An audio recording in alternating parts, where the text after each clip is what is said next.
Hey everyone, happy Thanksgiving or whatever it is that you celebrate or not celebrate today. Yeah, I mean, I literally was just saying fuck this holiday. When we said we should record this.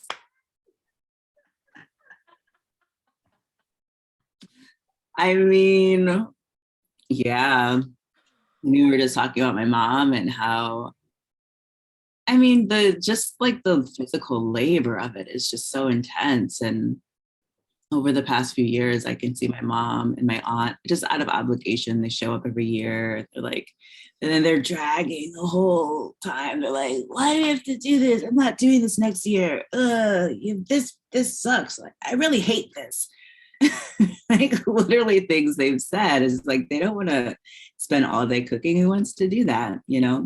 And then there's just, as you get older, it can potentially not be comfortable to be on your feet all day. Yeah. So, and they're asking me to take over the tradition of family. And it is something that my grandmother was like, loved holidays because it brought family together. So that I really, really feel. And I really feel, I'm looking at her picture right now. It's like, I feel how much her commitment to family and her desire to see everybody in the same room. And she loved to cook too. And so I feel that and I understand that. It's just the the actual holiday itself. I'm I'm the only person in my family, I think, that's done ancestral work with my Indigenous grandmother. And um, there's been like a minimal archiving of stories, but I've, talked to her spirit and I have a relationship with her. And it just doesn't feel right for me to celebrate this as a holiday, even though, like, I have to reframe it for myself, even though it is an opportunity for people to be in the same room. It's almost like I have to be like, okay, let's be in the same room, but then let's also talk about grandma.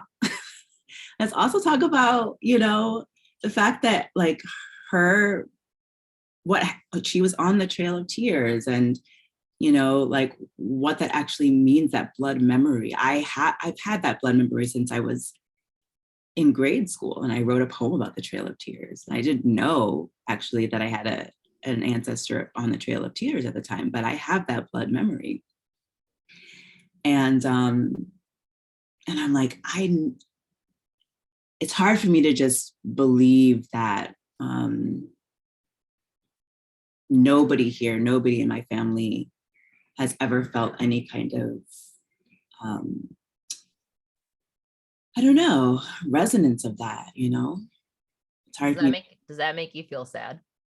Yeah, I don't quite believe it. I think that like it maybe has come and it been dismissed as like, oh, a sensation that came up in a conversation, and I don't know what that is, but I feel really sad right now and thinking about. But my right now, it makes me feel sad, and I think this year my mother canceled Thanksgiving. It was like, we're not doing it. And she goes, "I'm so done with America." And she's like, "This is not a real holiday." Mhm.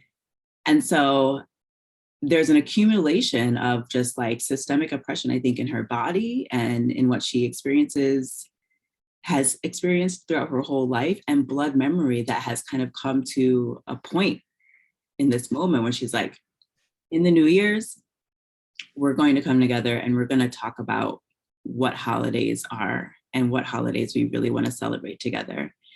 And, she's like, fuck 4th of July, like all of these things that I've been holding in my body for a while. And that she's actually now being like, I don't even really believe in this. And so I don't think I've been the only one. I just think it's just now coming to surface, which I feel very grateful for. Yeah. Yeah, I just before getting on here, I was just talking about my family and this holiday and how this particular holiday is like the one holiday that my family and like the Indian families I grew up with all have decided somehow to celebrate. It was never a conversation like, oh, let's do Thanksgiving, but it seems like, it feels like everyone descends from wherever they are in the world to like come to this Thanksgiving weekend. It's like it seems to start on Wednesday and like end on Sunday. For us, like it seems like it's a whole 4-day holiday instead of a one-time holiday. So it seems like we group together in smaller groups of us for Thanksgiving Day, and it's just almost like just food is everywhere. And you know, typically in the last Sorry, coming from your family, food is everywhere is like literally an understatement. It's just like everywhere food is everywhere. And it's like, you get to be just gluttonous for the whole like 4 days. Like you get to like be that kid that comes back from college, you know, that hasn't like, that's been eating real like ramen noodles for like, you know, weeks and weeks and weeks or something. Then you show up to your house and you're like, 4 days of like amazing food. I'm just gonna no. and I'm gonna lay on the couch and I'm just gonna, my mommy's gonna take care of me. And like it's been like that kind of a 4-day thing that like no one talks about it that way. But it like feels like that. I get the sense that it's like that for us. My sister, for example, like doesn't come for Christmas, doesn't come for Diwali, doesn't come for like anything, you know, it doesn't have allegiance to anything else, I should say. Doesn't, sometimes she comes for things. But this one, she's like, no, you're not messing with my Thanksgiving time. Like that's my family time. That's when we go, like any new partner my sister would ever have, like my sister has a boyfriend, and I'm sure, you know, they're here. It's not optional, like feels like it's not optional or something. So he's been like that. So it's like it has that kind of, right? And I'm Indian. My family's from Sindh, which is now present day Pakistan, but all the other Indian families are from all, like I grew up with a bunch of Indian families from various regions in India. And so yeah, I don't know. I don't think that people have ever like sat down, or we've ever sat down and like discussed the meaning of like what the day is that we're even celebrating. I think that that's just been like disregarded altogether. And it seems we've seemed to have made it about something entirely different. I mean, it's kind of funny to even in a sense call it Thanksgiving outside of the turkey. Do you all like go around and say what you're grateful for and that kind of thing? We definitely do that every year. You know, it is a holiday for us about like thinking ahead and being grateful for, and like maybe examining the year. Like, what has this year been like? And now we're here, like, and checking in with each other. It's like a marking day or something, right? So, you know, it'd be interesting if we all talked about this sometime and like came up with like a whole other thing of what this is for us, and is it really even about Thanksgiving anymore? Yeah, I think if I had my family is very small. I think if I had a bigger family where it was kind of more like it not going to be lost, you know, like there was tons of people that were just going to do it, and just because that's what we do every year, and that maybe it would feel that way, you know, maybe it would just feel like we're just together because this is just a nice thing that we do to see each other, you know. Yeah, I think that probably because it's so small, my family's so small, and there's not a lot of people that are doing it. It's like literally just my mom and my aunt. And they're like, we're so tired. What is this anyway? You know? Yeah. What is this? Why are we doing this? Yeah. You know? Yeah. And the thing is that they've asked me to take it over. And I've been like, I don't believe in this holiday. And so now it's like, we have to talk about it. We have it's just me and them. And it's like, we have to make a choice. Right. And maybe you can take on a holiday and actually, but you can make it your own. And it could be the same time of year, so it corresponds with like the world's things, if that's, if that's helpful, because sometimes the energy is just, Yeah. the buzz or whatever around a holiday like creates a thing on its own. Well, I mean, I would like to take the holiday over. I would like to take the day over and recognize it as a day of mourning. And it doesn't have to be this like we have to, I mean, I've literally gotten a message from my grandmother that we needed to cry more because the amount of like genocide and massacre in the indigenous community, like from colonizers, has not been mourned enough. So it's like, yeah, maybe we use that as a grieving ritual, and there's something that's like, there's already so much intensity. So how can we still keep it intensity, intense emotions flowing through, intense things happening in the world? Yeah, I don't know. What would it mean to have a day of mourning? Yeah. As a holiday? I mean, in my body, I'm just like, ooh, I don't want to make people sad. And I don't want to like do this thing that's going to put people in a sad place. But I think it might be important to really think about that, and consider what that means. Well, just because you have an aspect of grieving together doesn't mean like you're going to be sad the entire time you all are together. Like that would, like that, and then you're just like forcing yourself to do something, right? I mean, Right. it's gonna have to be a genuine grieving, so it doesn't necessarily mean it's gonna last 4 days or something. You're I gonna think have a lot of joy in it. yeah, I think I just have a fear of the pushback because Yeah, I can already hear my mom be like, I don't want to, spend a day of mourning. I don't know, I'm yeah, projecting her, but yeah, yes, grieving has like so many different properties to it, phases to it, expressions of it, and grieving can be celebratory, absolutely. yeah. I'm like almost tingling, like, oh my gosh, what if this happens? I mean, you don't even have to tell them that like this is a grieving anything, right? Because then everyone gets this idea of whatever grieving means to them, right? And you're not really saying, you might not have the same definitions of what it is to be in grief together, right? So maybe it's just doing the things that you want to do and then just letting everything just happen. Yeah. And then when people feel like, oh, this was beautiful, I want more of this, then Mm, it kind of holds, then the tradition holds, because not because you said so, but yeah. because everyone just feels it in their heart. That's just, they Mhm. felt it from last year and they don't even know what it is, but they want that thing that Sojourner did, or helped co-create, or Yeah, whatever. I mean, I think I would have to talk a little bit more with my family about it and see, what would be the most effective or most, yeah, transformative way to present it.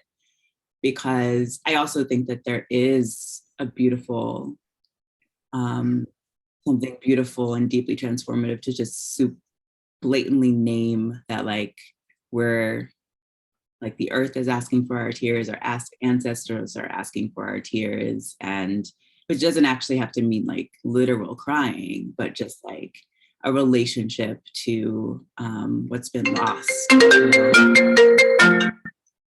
And so we'll see. I'll have to talk to my family about it. But I think that this has been helpful, just as far as having some kind of conversation about, what does it mean for me to take over this holiday? Like what would I want to do? And I've held grieving rituals before just for the purpose of, you know, there's not enough of those spaces that happen in our day-to-day lives, that happen in our culture, like spaces for us to process all of the intense stuff that's going on, And again, it like I remember distinctly one ritual that I held, like we ended up singing and dancing and blowing bubbles together. And, like it ended, like there's so many emotions that that that grieving holds, you know. Yeah, and I don't necessarily think that when people hear grieving ritual, they see people in their minds and blowing bubbles together. I Mhm. think that's what happens, right? That's what it is for you, but like that word doesn't necessarily ring, like that's not the image that necessarily comes up in people's heads. I think. Yeah. I think so.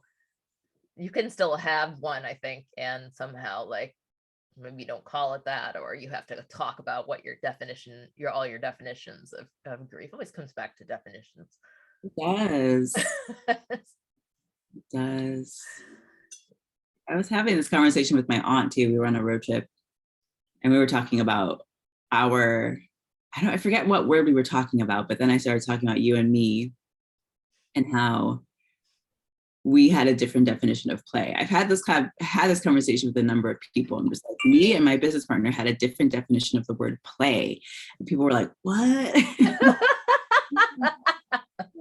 It's, we will, based on your experience, you know, and your life experience, I'll be like, yeah, let's go play. And, you know, depending on the context, you could be like, yeah, and it just would mean and feel something, mean something different, feel something different. And Yeah. yeah, Yeah. cool. Yeah. I mean, it's the same as Thanksgiving. You're making me think about like my mom said something to me that was really kind of profound this year at Diwali. Diwali is like the holiday that we really technically should be celebrating in a big way, right? That's my ancestral holiday. And for her, it is an ancestral holiday. And she's so sad every year around that day because we aren't actually that excited. We don't descend upon Mm, like we do at Thanksgiving. We don't give our ancestral holiday the same importance. And that's her sadness that we don't do that, because her childhood was full of that. Her yeah. childhood was, I asked her what she did, and it was like 5 days of celebrations and going to people's houses. And she said something like, if you didn't go to someone's house, you wouldn't see them much for the rest of the year. So you should go to everyone's house, because, and I thought about that too. And I was like, that's kind of cool. Like, if you think about it, you make it a point to see someone, and then it's like you renew your connection or your relationship with them. And then you can have one now for the rest of the year. Like it was really interesting. Mm, And to like hear the meaning behind like how, but her meaning, like her, experience of it, because I don't have that experience in my body for that day. yeah. And I have it for this day. And what's interesting is Thanksgiving doesn't really mean anything in India. Like, what does it even mean? It has no like, so there's no ancestral anything going on in here, and as far as my blood lineage is concerned. The reason like to care about this is because I'm on the land of the people whose ancestral lineage has been, right? But directly, I think we don't really feel it in any way, right? So it's just all we've done as immigrants from another land is like, oh, this is the popular holiday. We still want to feel, the spirit of being together. And Mm, it feels weird almost on Diwali here, because it's celebrated by only such a few amount of people. That's shifting a little bit now, but it's celebrated by such few people. It doesn't have the same amount of buzz. Like when I go to the grocery store and people are buzzing about getting ready and like all those external things, I can't, we weren't supposed to celebrate Christmas either. I'm not Christian, but like the buzz that goes on for Christmas is impossible to ignore. Like, and I don't even want to ignore it. I want to like see all the joy around me. So why should I ignore it? I'm like good with like feeling it. And then it don't have an ancestral connection to it necessarily, but I've got to find some way of making meaning or something around it. And I think we've like figured out how to make meaning inside of just the excitement and joy that's around us. mhm, That's I feels like that's kind of what we've done. And I can really see my mom's pain, yeah, yeah. and now it's my pain. I realized like it's actually my pain too. I never thought of it as my pain. I always thought of, wow, but like it is my pain. It's kind of sad. I don't get to like really know. Right. So I realized this year I could live that through my mom by her stories. Uh, Have her telling me stories now. tell us stories about how it used to be or how it's really celebrated. How Diwali is really celebrated and what she did. Mostly like, what did she do as a kid? Yeah. Why does she feel so much nostalgia for that holiday that I can't feel because I'm here and I'm not getting a sense of it externally? But what does she actually feel, Mhm, mhm. in it? Do you feel um, do you feel like a desire to help reignite that in any way? Like the kind of buzz or the, you know, Yeah. I think I will probably come back. If I'm not here, I'll come back for Diwali specifically this mm, next year. I'll make it a point to do that. So even if like other people don't follow me, I'll make it a point to do that first. yeah, Because I feel like I need to really understand it more. And maybe it's through the storytelling of my mom to like feel like I could understand what I'm creating almost. mm, Like she and I would have to create something together. And then that excites me, like the idea of what are we creating and like maybe helping her create new ways, like because we might not be able to do the old things exactly the way that she used to do them because the times have changed, but like what are those new things that we could create? mm. So yeah. That's cool. I'm thinking about a kind of the difference between you being here and me being here in this country. It sounds like you are, reigniting traditions that are still very much alive in your mother, at least, and in your country of where your mother is from, in India, and like still very much have a life, and you're like you can tap into them. And for me, it feels like um, Black folks have been given these holidays, and we've had to like create our own holidays like Kwanzaa and Juneteenth, and and like and kind of reorient ourselves to what is the real history around what we're doing here, and how did that happen, and what does that mean for like where we do find joy and what we are celebrating and how we're celebrating it too, and being someone who's Black and Indigenous, it's like, what is my relationship to Thanksgiving, and how can I reclaim that, so yeah, it feels like it's more of a relationship to this land and this country that is like, I don't know, I guess the word that's coming to mind is imaginative. It's like I have no clue. We're like what, my people before they were brought here as enslaved folks, what the traditions were, what the culture was, what we celebrated, what we mourned. I don't know that at all. And so yeah, for me, I was thinking about Kwanzaa today, and that really came out of the in response to being Black in this country, and like trying to build a culture, trying to build a sense of unity, and all of the different um, Adinkra symbols and the candles, like everything is just about like what are our morals together, what are our values together, and how do we take care of each other, yeah. So I just think it's interesting the difference.